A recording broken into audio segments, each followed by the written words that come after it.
Hello guys, ये PHP work reporting system की 17 video है। आज की वीडियो में हम सीखेंगे कि पीएचपी में हम कैसे पीडीएफ रिपोर्ट जनरेट कर सकते हैं।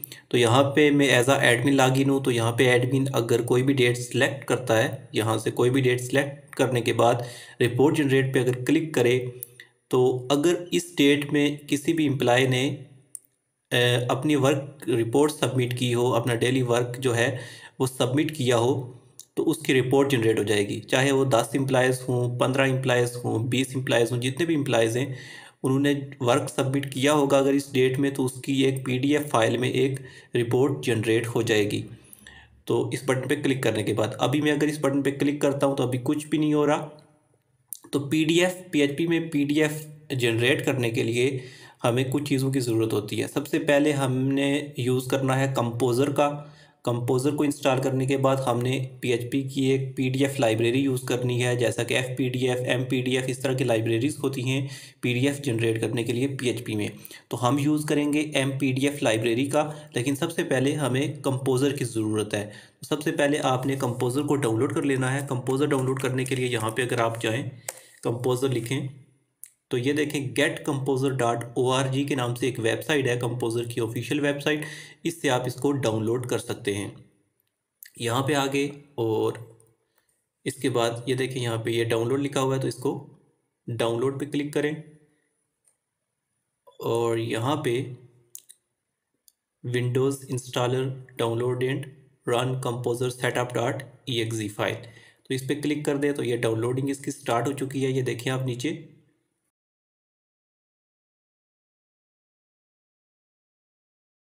तो यहाँ पे शो इन फोल्डर कर देते हैं। ये कंपोज़र आ गया, इसको मैं राइट क्लिक करके रन एज एडमिनिस्ट्रेटर कर देता हूँ। यहाँ पे यस,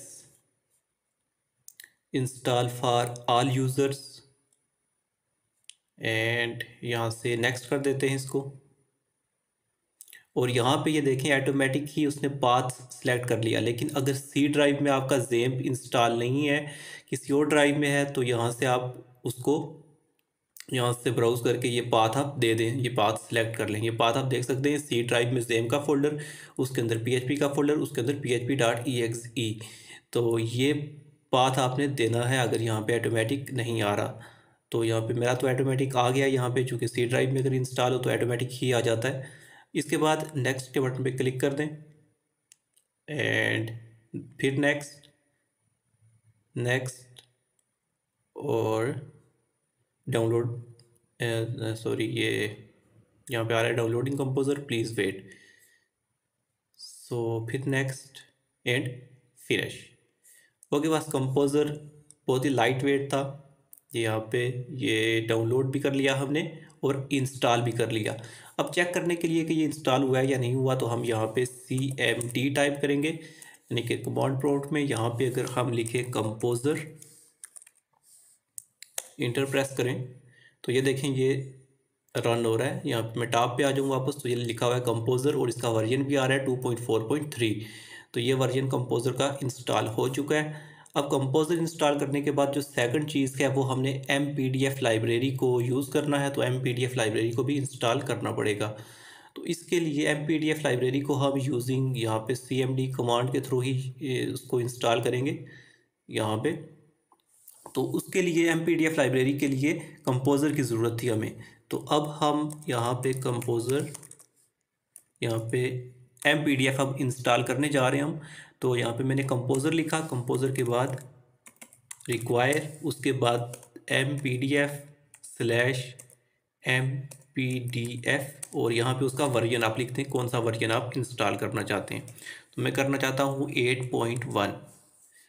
तो composer require mpdf/mpdf and version 8.1। लेकिन पहले पाथ भी देना है हमने कि हम किस पाथ पे कहाँ पे हम इंस्टॉल इसको करेंगे। तो इसको इंस्टॉल करूँगा जो प्रोजेक्ट का हमारा फोल्डर है उसी में इंस्टॉल करेंगे, क्योंकि उसमें हमने यूज़ करना है इसको। तो जहाँ पे आपका प्रोजेक्ट फोल्डर होगा, तो मेरा यहाँ पे सी ड्राइव के अंदर, जेम के अंदर, htdocs में ये वर्क रिपोर्टिंग के नाम से ये प्रोजेक्ट फोल्डर है मेरा। इसको मैं ओपन करूं तो ये यहाँ पे ये फाइलें पड़ी हैं। और सबलाइम टेक्स्ट 3 को ओपन करूं तो ये देखें ये वर्क रिपोर्टिंग सिस्टम और इसके अंदर एसेट्स, डैशबोर्ड और ये चीज़ें हैं। तो मैंने इंस्टॉल करना है MPDF को डैशबोर्ड के अंदर, ये डैशबोर्ड फोल्डर के अंदर, और यूजिंग CMD। तो यहाँ पे मैं कैसे इसको एक्सेस करूँगा, यहाँ पे मैं CMD ओपन कर लेता हूँ। यहाँ पे आपके पास भी इसी तरह बाय डिफ़ॉल्ट आपका C जो भी है यूज़र्स, और यहाँ पे आपका जो एडमिन या जो भी आपका नेम आ रहा होगा, यहाँ पे जो भी आपका यूज़र नेम है वो आ रहा होगा। इसके बाद आपने यहाँ पे टाइप करना है CD, उसके बाद यहाँ पे बैकस्लैश और ज़ैम्प। अगर आपका D ड्राइव में है तो, या किसी और ड्राइव में है तो आप पहले ड्राइव का नाम लिखेंगे। फॉर एग्जांपल D में है तो D कॉलन, और इस तरह आप D में चले जाएंगे, D ड्राइव में, फिर CD लिख के जो भी ज़ैम्प है जो भी है आगे वो आप उस तरह एक्सेस कर सकते हैं। मैं चूँकि C ड्राइव में ही है मेरा ज़ैम्प इंस्टॉल, तो यहाँ पे मैं C ही लिख के यहाँ पे इस तरह कर दूँगा। बाई डिफ़ॉल्ट ही इसी तरह होता है, ठीक है। इसके बाद यहाँ पे मैंने लिखना है ज़ैम्प के फोल्डर को एक्सेस करना है, तो मैं CD लिख के यहाँ पे बैकस्लैश और यहाँ पे ज़ैम्प इस फोल्डर का नेम लिख दूंगा। तो ये देखें C ड्राइव के अंदर मैं ज़ैम्प के फोल्डर के अंदर चला गया, यानी कि इसकी एक्सेस मुझे मिल गई। इसके बाद फिर मैं CD लिख के इसके अंदर htdocs का वाला फोल्डर जो है इसके अंदर चला जाऊँगा। htdocs के बाद जो प्रोजेक्ट फोल्डर है work reporting, REPORTING, work reporting, इस तरह मैं वर्क रिपोर्टिंग के अंदर चला जाऊँगा। चलो मैं इंटर प्रेस कर देता हूँ यहाँ पे। ये देखें ये पाथ मेरा बन रहा है ज़ैम्प htdocs वर्क रिपोर्टिंग, और वर्क रिपोर्टिंग के बाद यहाँ पे डैशबोर्ड। तो ये देखें यही पाथ है। ये यहाँ पे अगर मैं दिखा दूँ फिर से C ड्राइव, ज़ैम्प, फिर htdocs, और htdocs के बाद ये वर्क रिपोर्टिंग के अंदर ये डैशबोर्ड, इसको हमने एक्सेस कर लिया है। अब इसके अंदर हम MPDF को इंस्टॉल करेंगे। अभी देखें तो कोई MPDF के नाम से कुछ भी नहीं है, ये जस्ट फाइलें पड़ी हैं। जब हम MPDF को इंस्टॉल करेंगे तो यहाँ पे एक फ़ोल्डर बन जाएगा वेंडर के नाम से, और 2 फाइलें बन जाएंगी कंपोज़र के नाम से। तो चलें यहाँ पे अब इंस्टॉल करते हैं इसको। कंपोज़र रिक्वायर MPDF और यहाँ पे वर्जन 8.1, एंड इसको अगर कर दें इंटर तो यहाँ पे ये मेरी इंस्टॉलेशन जो है वो स्टार्ट हो चुकी है। एक और बात यहाँ पे बताना चाहूँगा आपको, अगर आपकी इंस्टॉलेशन नहीं हो रही, यहाँ पे एक एरर आ जाता है, मेरा एरर नहीं आया तो, लेकिन आपका शायद एरर आई यहाँ पे, तो उस एरर को कैसे आप रिमूव करेंगे। यहाँ पे फेल हो जाएगा, अगर फेल हुआ तो आप आ जाएं ज़ैम्प के अंदर। यहाँ पे ये देखें ये ज़ैम्प है। ज़ैम्प के अंदर आने के बाद यहाँ पे कन्फिग के बाद ये php.ini फाइल, इसको ओपन करें। यहाँ पे इसको ओपन करने के बाद कंट्रोल F, और यहाँ पे आप लिखें gd, क्या लिखना है आपने gd, और फाइंड नेक्स्ट। तो यहाँ पे आ जाएगी ये एक्सटेंशन इक्वल gd, इसके यहाँ पे कॉमो इस तरह होता है सेमीकॉलन। तो आपने क्या करना है कि इस सेमीकॉलन को रिमूव कर देना है। मेरा अभी यहाँ पे सेमीकॉलन नहीं है, ये मैंने ऐड किया है। बाय डिफ़ॉल्ट यहाँ पे सेमीकॉलन होता है, लेकिन इसको आपने रिमूव कर देना है। रिमूव करने के बाद कंट्रोल S सेव कर लेना है। सेव करने के बाद आपने ये स्टेप चलाना है, यहाँ पे ये इंस्टॉलेशन वाला स्टेप, ये आपने फिर ये स्टेप चलाना है। तो मैंने पहले चला दिया क्योंकि मैंने ऑलरेडी रिमूव किया हुआ था वहाँ से सेमीकॉलन। तो आपने सेमीकॉलन पहले रिमूव करना है, उसके बाद इसको इंस्टॉल करना है। तो MPDF यहाँ पे इंस्टॉल हो चुकी है। ये देखिए अब ये पाथ आ रहा है, मतलब कि अब ये इंस्टॉलेशन इसकी कंप्लीट हो चुकी है। तो यहाँ पे अब इसको यहाँ से क्लोज़ कर देते हैं। CMD को क्लोज़ करने के बाद ये देखें यहाँ पे अगर आए हम, तो यहाँ पे ये देखें वेंडर के नाम से एक फ़ोल्डर बन चुका है, और ये कंपोज़र के नाम से 2 फाइलें जनरेट हो चुकी हैं। ठीक है, इसको भी क्लोज़ कर देते हैं और अपना कोडिंग एडिटर ओपन करते हैं। यहाँ पे हमने कंपोज़र भी इंस्टॉल कर लिया और MPDF को भी इंस्टॉल कर लिया। अब हमने कोडिंग करनी है। यहाँ पे हम कौन सी फाइल ओपन करते हैं, admin_profile.php। अगर मैं यहाँ पे आ जाऊँ तो ये देखें, यहाँ पे पहले इसको क्लोज़ कर देते हैं, और ये admin_profile.php का ये पेज है। तो यहाँ पे रिपोर्ट जनरेट के बटन पे कोई क्लिक करे तो एक और फाइल ओपन हो जानी चाहिए report.php के नाम से। तो यहाँ पे आ जाते हैं हम और देखते हैं कि ये रिपोर्ट जनरेट वाला बटन कहाँ पे है। तो ये देखेंगे यहाँ पे है रिपोर्ट जनरेट वाला बटन, और ये एक फॉर्म का टैग है, इसमें मेथड पोस्ट यूज़ किया है और एक्शन कुछ भी नहीं है। तो एक्शन यहाँ पे लिख देते हैं report.php। हम पीडीएफ के लिए सारा कोड एक अलग पेज पे लिखेंगे जिस पेज का नेम होगा report.php। तो यहाँ पे मैं इसको रिफ़्रेश कर लेता हूँ और अब यहाँ से कोई डेट सेलेक्ट करके मैं रिपोर्ट जनरेट के बटन पे क्लिक करता हूँ तो ये देखें ये जा रहा है report.php के पेज पे। लेकिन report.php के नाम से अभी हमने कोई फाइल ही नहीं क्रिएट की, तो इसलिए यहाँ पे नॉट फाउंड आ रहा है। तो हमने सबसे पहले क्या करना है, डैशबोर्ड के अंदर एक न्यू फाइल क्रिएट करनी है जिसको नाम दे दें आप report.php। ठीक है, report.php के नाम से अब हमने फ़ाइल क्रिएट कर ली। तो अब मैं अगर यहाँ पे इसको रिफ़्रेश करूँ कंटिन्यू, तो ये देखें ये एक बिल्कुल ब्लैंक पेज आ रहा है। इस ब्लैंक पेज पे अब हमने कोड लिखना है। तो यहाँ पे ये कौन सा बटन है, report_btn। लेकिन सबसे पहले पीडीएफ जनरेट करने से पहले यहाँ पे हम ऐसे ही कुछ एक टेबल बना लेते हैं, और टेबल के अंदर पहले हम इसी तरह एक डेटा यहाँ पे रिपोर्ट का के लिए डेटा हम यहाँ पे डिस्प्ले करते हैं। उसके बाद उसको पीडीएफ में कन्वर्ट करेंगे। पहले तो हम डेटाबेस से डेटा को फैच करके यहाँ पे डिस्प्ले करेंगे, ठीक है। तो उसके लिए क्या करना है कि टेबल के नाम से टैग यहाँ पे लेते हैं, टेबल का टैग, उसके बाद tr और tr के बाद th। इस th में क्या लिखना है, सबसे पहले सीरियल नंबर। पहले रिपोर्ट का एक फॉर्मेट बना लेते हैं हम। सीरियल नंबर के बाद दूसरी जो चीज़ होगी एम्प्लॉय का नेम होगा, employee name. And employee name के बाद थर्ड जो चीज़ है वो होगी एम्प्लॉय का डेजिग्नेशन। डेजिग्नेशन के बाद उसका आ जाएगा स्केल, और स्केल के बाद यहाँ पे वर्क डेट। वर्क डेट कौन सी डेट का उसने वर्क सबमिट किया वो डेट हो जाएगी। उसके बाद वर्क की डिस्क्रिप्शन कि क्या काम किया उसने, जो भी सबमिट की है, जो भी लिख के सबमिट किया वो यहाँ पे जॉब डिस्क्रिप्शन के आगे आ जाएगा, वर्क डिस्क्रिप्शन में वर्क डिस्क्रिप्शन होगी, ठीक है। तो इस वर्क डिस्क्रिप्शन को हम कॉल स्पेन दे देते हैं 3। ठीक हो गया, ये तो हेडिंग आ गई। इसके बाद टेबल की बॉडी आ जाएगी।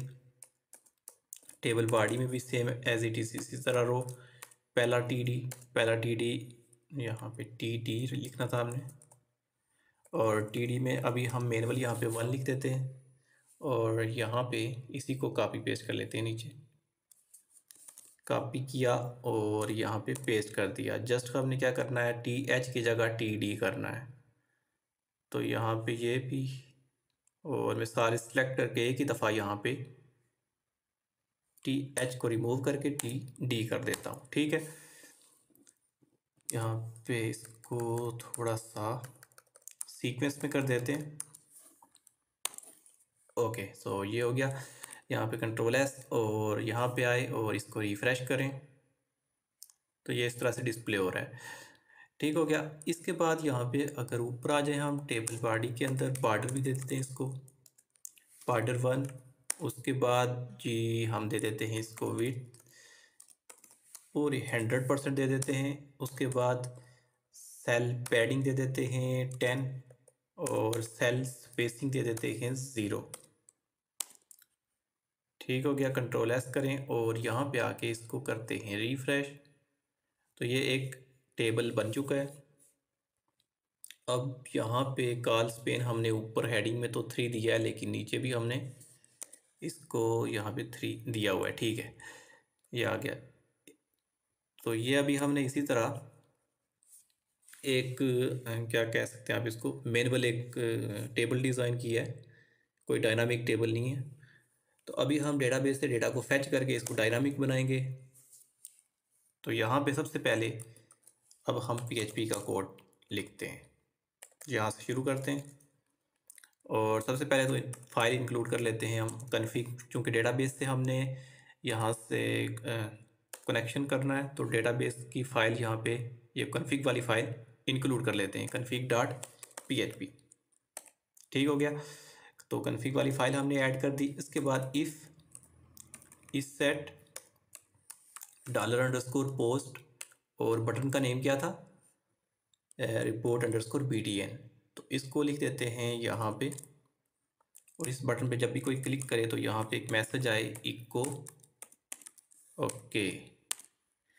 सो यहाँ पे इसको करते हैं refresh, undefined constant okay. Undefined क्यों आ रहा है, इसको चेक करते हैं। इको ओके लिखा, अच्छा ठीक है, इको ओके लिखा तो कोड्स के अंदर लिखना है ना, Ctrl+S, और यहाँ पे आके रिफ्रेश करें इसको, यहाँ पे ये ओके आ रहा है। ठीक है, मतलब कि बटन प्रेस हो रहा है जब भी कोई इस बटन पे क्लिक करता है, इस बटन पे कोई भी क्लिक करता है। अब यहाँ पे अगर कोई यूज़र, यहाँ पे एडमिन, फॉर एग्जांपल ये 16 डेट है, अगर ये 16 यहाँ से सिलेक्ट करके रिपोर्ट जनरेट के बटन पे क्लिक करता है और अगर इस डेट में किसी एम्प्लॉय ने वर्क सबमिट नहीं किया तो आगे पेज पे जाना ही नहीं चाहिए, यहाँ पे ही एरर आ जाए कि no work found in this date, in your selected date, no work found in your selected date, ये एरर आ जाए। और अगर वर्क सबमिट किया तो फिर वो नेक्स्ट पेज पे जाए। ठीक है, इसके लिए यहाँ पे सबसे पहले हमने डेटाबेस से डेटा को फैच करना है। सबसे पहले तो डेट करते हैं, यहाँ पे डेट का पता करना है हमने कि कौन सी डेट उसने सेलेक्ट की है एडमिन ने। यहाँ पे जैसा कि अभी 16/10/2022 यहाँ पे ये डेट सेलेक्ट की है, तो ये डेट यहाँ पे आ जानी चाहिए। अब ये डेट कैसे आएगी, यहाँ पे work_date के नाम से एक वेरिएबल बना लेते हैं, उसके बाद $_post, और यहाँ पे इस फील्ड में वो सेट करेगा, इस फील्ड में ज़ाहिर सेट करके तो फिर रिपोर्ट जनरेट के बटन पे क्लिक करेगा। तो इस फील्ड को हमने नाम क्या दिया हुआ है, ये जो डेट वाली इनपुट टैग है डेट वाला, ये देखें ये है एडमिन प्रोफाइल.php वाले पेज पे, इसको नेम दिया हुआ है work_date, वर्ड डेट। तो इसको लिख देते हैं यहाँ पे, तो ये डेट हमारे पास आ जाएगी। यहाँ पे मैं इसको इको भी कर लेता हूँ, डॉलर, यहाँ पे इस तरह। तो ये देखें $वर्क_डेट के वेरिएबल में यहाँ पे डेट आ जाएगी, और इसको इको करके भी मैं आपको दिखा देता हूँ। यहाँ पे रिपोर्ट जनरेट पे क्लिक किया तो ये देखें 16/10/2022 ये डेट आ चुकी है। अगर यहाँ से यूज़र कोई और सेलेक्ट करता है 10/10/2022, इस पे आ जाते हैं तो ये देखें ये डेट यहाँ पे मिल रही है। तो यहाँ पे इसको पहले एक सीक्वेंस में भी कर देते हैं, पहले जो कि पहले ईयर आ रहा है तो हमें इस सीक्वेंस में नहीं चाहिए, बल्कि यहाँ से हम PHP में डेट का फंक्शन यूज़ करते हैं। और हमें किस फॉर्मेट में चाहिए, सबसे पहले डेट, उसके बाद मंथ, उसके बाद लास्ट पे ईयर हो। जबकि यहाँ पे उल्टी आ रही है, सबसे पहले अपोजिट है इसके, पहले ईयर आ रहा है, फिर यहाँ पे आई थिंक मंथ आ रहा है, फिर डेट आ रही है। तो हमें इस फॉर्मेट में चाहिए डेट, मंथ और ईयर। तो यहाँ पे STR टू टाइम, और इसके अंदर $वर्क_डेट। ठीक है, तो यहाँ पे मैं अगर इसको अब इको करूँ Ctrl+S, और यहाँ पे मैं इसको अगेन रिफ्रेश करता हूँ यहाँ पे, तो ये देखें अब सही फॉर्मेट में आ रही है। ठीक है, डेट तो आ चुकी सही फॉर्मेट में। अब हमने चेक करना है कि इस डेट में किसी यूज़र ने, किसी एम्प्लॉय ने वर्क भी सबमिट किया या नहीं किया।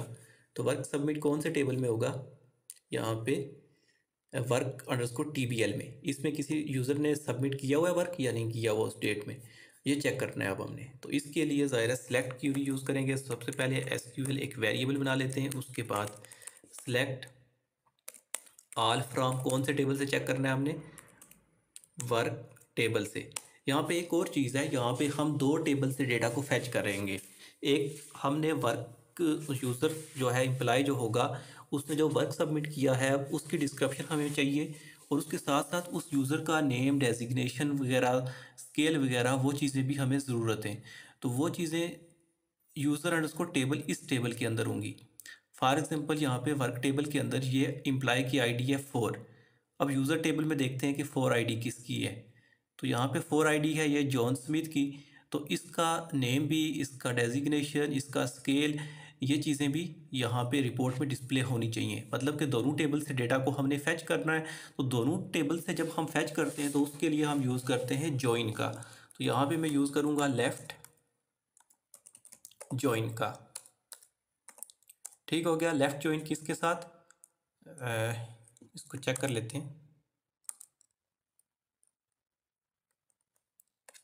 क्या नेम है इसका टेबल का, यूज़र अंडरस्कोर TBL। ठीक है, यूज़र TBL,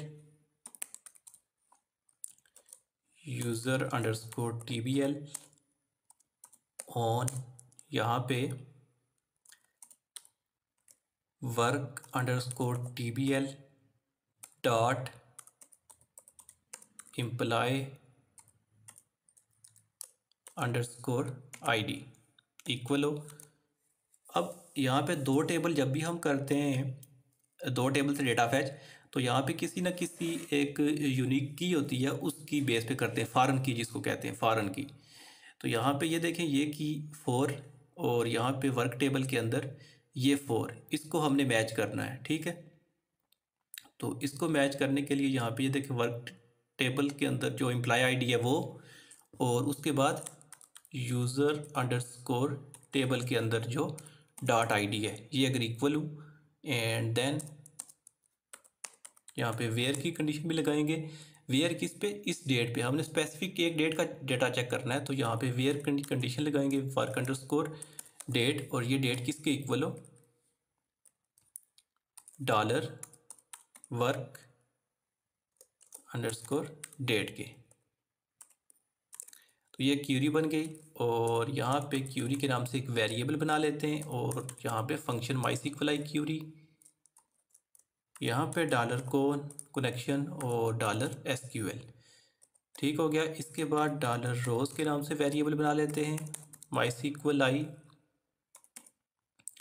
नम रोज़, और इसके अंदर क्यूरी लिख दी, इफ़ डॉलर रोज़, अगर ये कंडीशन चले, अगर रोज़ खें तो यहाँ पे सारा डेटा वो क्या हो जाए, इको हो जाए। और अगर एल्स उस डेट में कोई डेटा ना हो तो यहाँ पे एरर आ जाए डॉलर, उसको सेशन के अंदर एरर को स्टोर करते हैं हम, एरर, और स्मॉल के टैग के अंदर यहाँ पे स्मॉल का टैग, और इसके अंदर हम एरर लिख देते हैं कि नो वर्क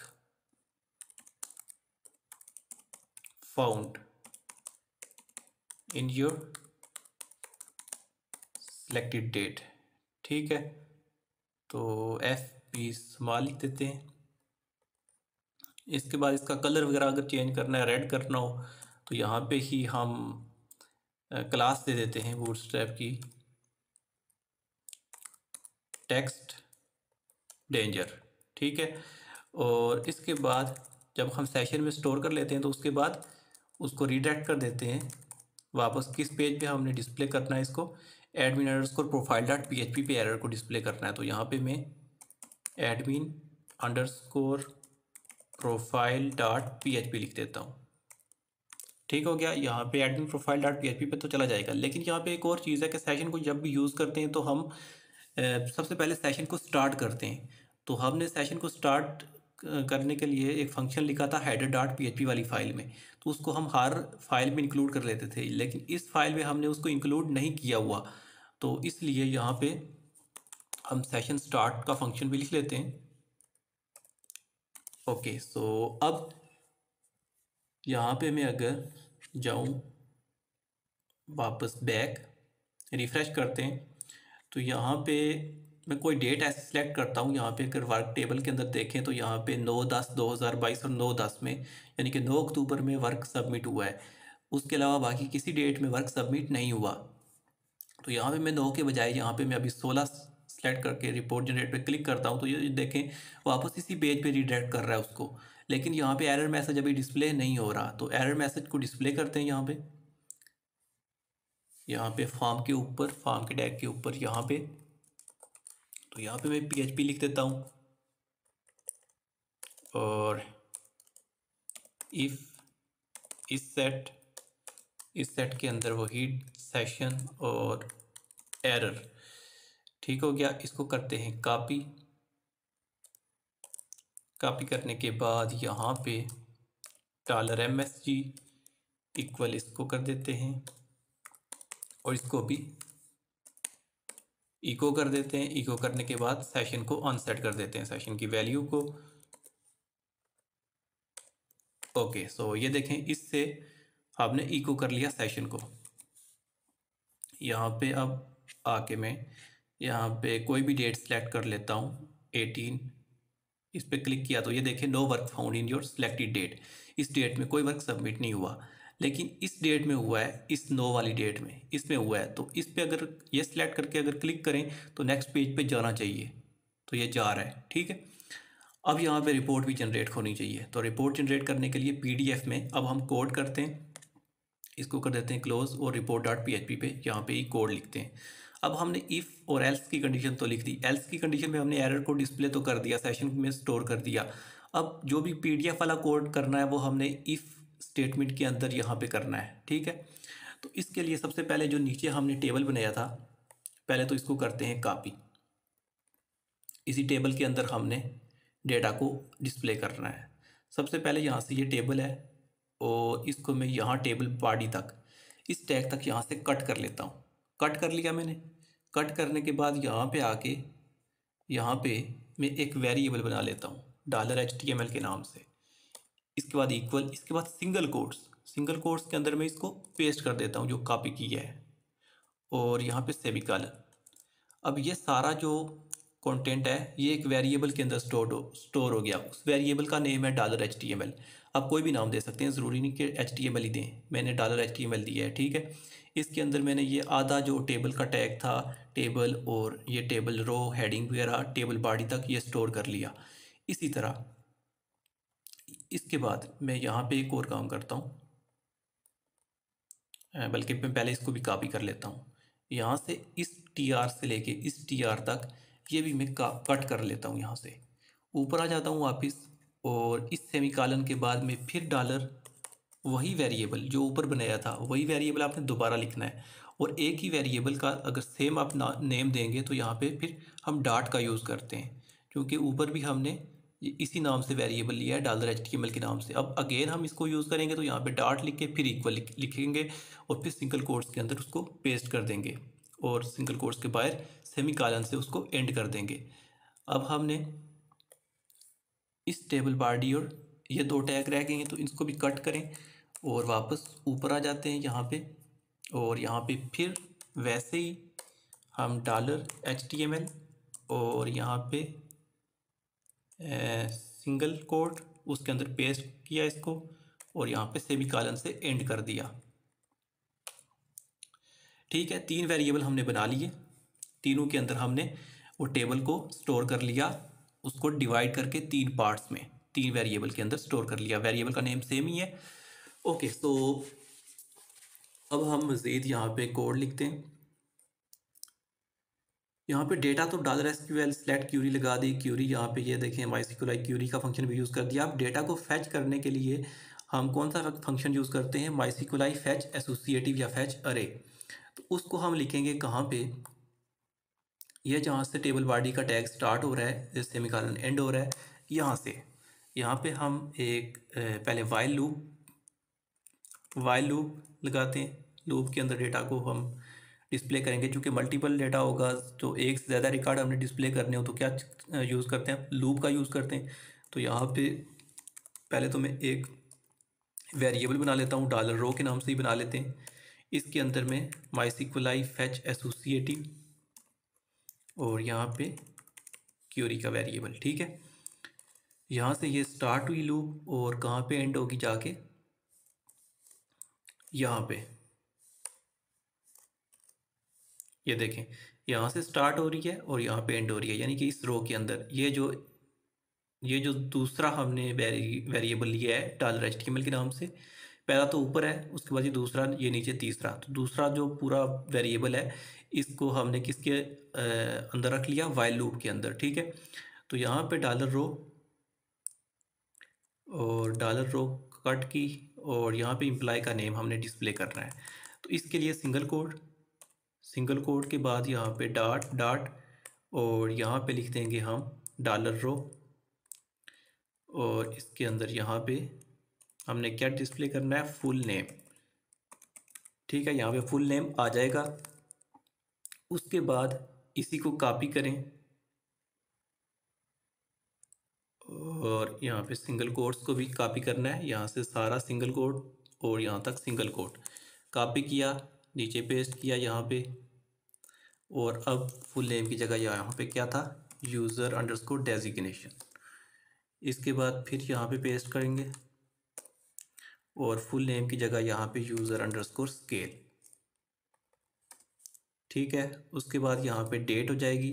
अब डेट कौन सी हमने डिस्प्ले करनी है, यहाँ पे पहले तो सिंगल कोट, उसके बाद डॉट और डॉलर डेट के नाम से वेरिएबल हमने बनाया था, उसमें डेट को स्टोर किया था, ये डॉलर डेट, ये देखें। ठीक है, तो यहाँ पे डेट भी आ जाएगी। डेट के बाद यहाँ पे वर्क की डिस्क्रिप्शन आ जाएगी, इस जगह पे पेस्ट करें उसी को, और यहाँ पे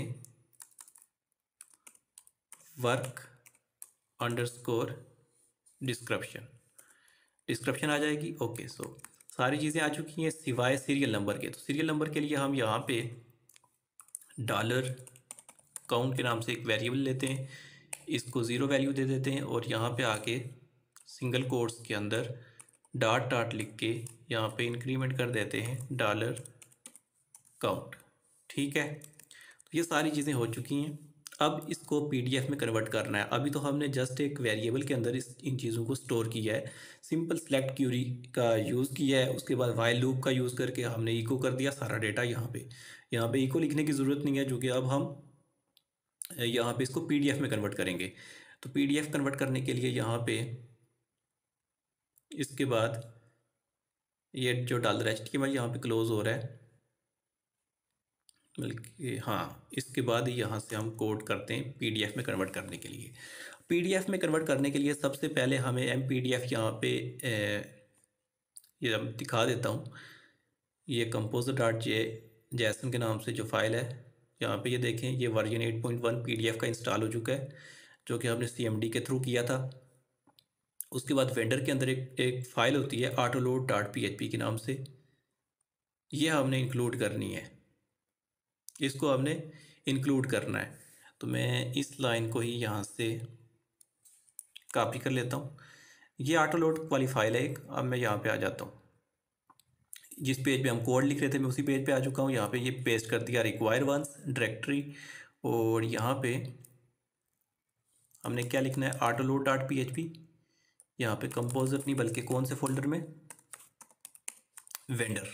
ठीक है, require once directory vendor autoload.php, ये autoload.php वाली फाइल हमने ऐड कर दी, इंक्लूड कर दी वेंडर के फोल्डर के अंदर। ये autoload.php वाली फाइल है। ये फाइलें कहाँ से आई हैं, ये सारी एमपीडीएफ लाइब्रेरी जो हमने इंस्टॉल की थी उसी में सब कुछ आया है ये। तो हमने कोई ये फाइल वगैरह ऐड नहीं की इसी तरह मैनुअल, बल्कि ये जो हमने एमपीडीएफ लाइब्रेरी इंस्टॉल की थी ये उसकी फाइलें हैं। ठीक है, इंक्लूड कर दी। इसके बाद हमने एमपीडीएफ का एक ऑब्जेक्ट बनाना है, एक ऑब्जेक्ट क्रिएट करना है। तो उसके लिए यहाँ पे डॉलर एमपीडीएफ इक्वल, यहाँ पे न्यू, और यहाँ पे \MPDF, फिर \, और MPDF इस तरह लिख दें। और यहाँ पे एक फार्म, बल्कि यहाँ पे मैं नीचे आ जाता हूँ, इस ऑब्जेक्ट का यूज़ करते हैं डॉलर MPDF, और यहाँ पे राइट HTML, इसके अंदर जो वेरिएबल ऊपर बनाया था $HTML के नाम से वो यहाँ पे कर देते हैं। और इसके बाद $MPDF, और लास्ट जो फंक्शन है वो यहाँ पे आउटपुट, और यहाँ पे फाइल का नेम पहले देना है। फाइल का नेम देने के बाद यहाँ पे मैं आई लिख देता हूँ। आई या डी लिख दें। तो इसका मतलब क्या है ये मैं अभी समझाऊंगा ये सारी चीज़ें। यहाँ पे सबसे पहले मैं फ़ाइल का नेम एक दे देता हूँ।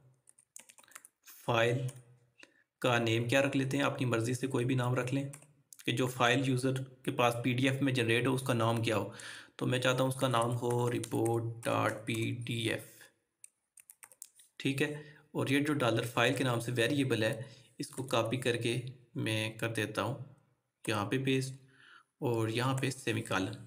ठीक हो गया। ये सारा ये जो कोड है बस पीडीएफ जनरेट करने के लिए यही कोड यूज़ होता है। ये जो कोड है ये कोड, ये देखें सिर्फ हमने पहले एमपीडीएफ को सीएमडी के थ्रू इंस्टॉल किया, उसके बाद ये देखिए ऑटोलोड पीएचपी वाली फाइल इंक्लूड की, उसके बाद ये एक ऑब्जेक्ट क्रिएट किया न्यू और राइट एचटीएमएल में यहाँ पे वेरिएबल जो भी पीडीएफ सारी जो भी जिस एचटीएमएल जितनी भी होगी वो एक वेरिएबल में स्टोर करके तो उस वेरिएबल को यहाँ पे लिख देंगे। उसके बाद फाइल का नाम दिया और आउटपुट यहाँ पे ये फंक्शन का यूज़ कर दिया। कंट्रोल एस करें और यहाँ पे आते हैं कोई एरर आ रहा है या क्या आ रहा है जो भी चेक करते हैं। यहाँ पे किस डेट में वर्क आ रहा है 9/10 में, तो यहाँ पे हम वही डेट सेलेक्ट करें 9/10। ये 9 वाली डेट सेलेक्ट की, इस पर क्लिक किया तो यहाँ पे आ रहा है कि undefined variable dollar MPDF line number 37 में, ठीक है। इसको भी चेक करते हैं। लाइन नंबर 37 ये है और यहाँ पे चेक करते हैं कि क्या प्रॉब्लम आ रही है। Undefined variable dollar M P O K M D P F गलत लिख दिया हमने, एम पी डी एफ था, ठीक है। तो यहाँ पे इसको करते हैं रिफ़्रेश, फिर कंटिन्यू। तो ये देखें ये एक रिपोर्ट जनरेट हो चुकी है। अब ये रिपोर्ट इसकी कैसे फॉर्मेटिंग करनी है इसकी थोड़ी सी डिज़ाइनिंग भी सीख लेते हैं, ठीक है। डिज़ाइनिंग क्या है, यहाँ पे सबसे पहले इसका लेआउट जो अभी है पोर्ट्रेट है, मैं इसको लैंडस्केप में करना चाहता हूँ क्योंकि रिपोर्ट्स अक्सर लैंडस्केप मोड में होती हैं, लैंडस्केप पेज पे। तो यहाँ पे जो पेज का लेआउट है वो मैं लैंडस्केप करूँगा। तो उसके लिए यहाँ पे मैं ओके यहाँ पे फॉर्मेट लिख के और इस फॉर्मेट को मैं क्या कर देता हूँ, पेज भी यहाँ पे सेलेक्ट कर लेते हैं कि पेज कौन सा हो। पेज A3 A4 जो भी रखना चाहते हैं A4 और लैंडस्केप के लिए L लिखते हैं, कंट्रोल S। और यहाँ पे मैं आके अगर इसको रिफ़्रेश करूँ तो ये देखें ये लैंडस्केप में हो गया है, ठीक है। इसको यहाँ से डाउनलोड भी कर सकते हैं, ठीक है। डाउनलोड तो कर सकते हैं लेकिन ऑटोमेटिक अगर आप चाहते हैं कि फ़ौरन ही डाउनलोड हो जाए तो आई की जगह यहाँ पे इस आई की जगह डी लिख दें तो ये ऑटोमेटिक ही डाउनलोड हो जाएगी। ये देखें जब भी यहाँ से कोई रिपोर्ट जनरेट के बटन पे क्लिक करेगा तो ये देखें ये रिपोर्ट ये .pdf के नाम से ये जनरेट हो चुकी है। इसको मैं ओपन करके भी दिखा देता हूँ, ये ओपन हो चुकी है, ठीक। तो इसको क्लोज करते हैं अभी, फिर यहाँ पे आ जाते हैं और डी की जगह मैं अभी आई ही रखूँगा, ठीक है। इस पर क्लिक करते हैं तो ये ओपन हो जाती है, यहाँ से यूज़र डाउनलोड कर सकता है। अब ये जो देखें इस डेट में 10/9/2022 वाली डेट में जितने यूज़र ने वर्क सबमिट किया था उनकी रिपोर्ट आ जाएगी।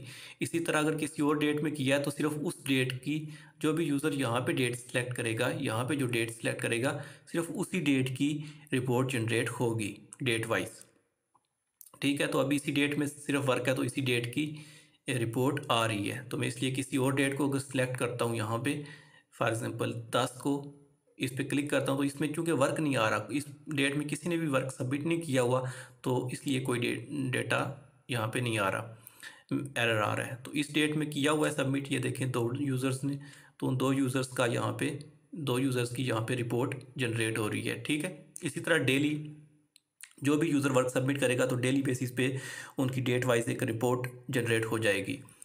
तो यहाँ पे एक और चीज़ है कि हेडिंग वगैरह अगर ऐड करनी है या फुटर वगैरह ऐड करने हैं रिपोर्ट में तो वो भी ऐड कर सकते हैं। फॉर एग्जांपल यहाँ पे मैं इस जगह पे मैं ऐड कर देता हूँ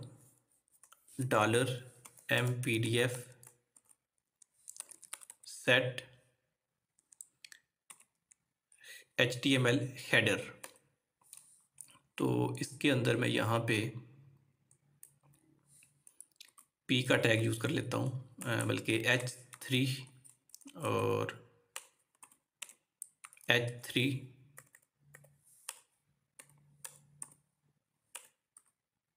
और इसके अंदर यहाँ पे लिख देता हूँ मैं डेली वर्क रिपोर्ट, और इसको मैं सेंटर भी कर देता हूँ यहाँ पे स्टाइल लिख के, स्टाइल और टेक्स्ट अलाइन सेंटर कर देते हैं इसको। ठीक है, कंट्रोल एस किया और यहाँ पे आके मैं इसको रिफ्रेश करता हूँ तो unexpected variable $mpdf line number 36, line number 36 यहाँ पे ये क्लोज हो रही है तो सेमीकोलन हमने इससे क्लोज करना है, तो ये नहीं किया था इसलिए ये एरर आया है। तो इसको फिर रिफ्रेश करते हैं अगेन, तो यहाँ पे ये देखिए डेली वर्क रिपोर्ट की हेडिंग भी आ गई। तो ये हेडर आ गया। इस तरह हेडर के साथ आप यहाँ से फुटर में फास्ट में पेज नंबर भी इंक्लूड करना चाहता हूँ, एक से ज़्यादा पेज हैं तो पेज नंबरिंग भी आप कर सकते हैं। यहाँ पे मैं इसी को कॉपी कर लेता हूँ, कॉपी करने के बाद इसके बाद यहाँ पे पेस्ट कर देता हूँ और हेडर की जगह यहाँ पे फुटर कर देते हैं। फुटर के बाद ये H3 की जगह मैं P कर देता हूँ, P का टैग, यहाँ पे भी P का टैग, और यहाँ पे डेली वर्क रिपोर्ट की जगह मैं पेज नंबर ऐड करना चाहता हूँ तो पेज नंबर के लिए यहाँ पे ब्रैकेट के अंदर मैं लिख देता हूँ page NO number, control S, और यहाँ पे आके मैं इसको करता हूँ रिफ्रेश। तो यहाँ पे नीचे अगर आ जाए तो ये देखें ये पेज नंबर भी आ रहा है। ठीक है, इस तरह आप अपनी मर्ज़ी से इसको डिज़ाइन कर सकते हैं। तो आज आपने सीखा कंपोज़र को कैसे हम इंस्टॉल करते हैं, उसके बाद MPDF को कैसे इंस्टॉल करना है, उसके बाद कैसे रिपोर्ट जनरेट करनी है PDF फॉर्मेट में, उसकी फॉर्मेटिंग कैसे करनी है।